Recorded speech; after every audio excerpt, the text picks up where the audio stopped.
To fix ambient sound settings, Amplify Shortcut on or off in Samsung Galaxy Z Flip 6. Open Settings, swipe the notification panel, and then tap Settings icon. Scroll down Settings screen, find Accessibility, and then tap Accessibility. Select Hearing Enhancements, and then tap Amplify Ambient Sound. Now on Amplify Ambient Sound, you can tap shortcut switch until blue or until gray to turn on or turn off. Okay?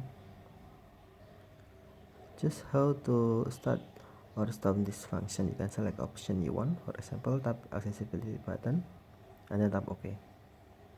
And then if you want to turn off, tap switch until gray. Okay, thanks for watching. Have a nice day.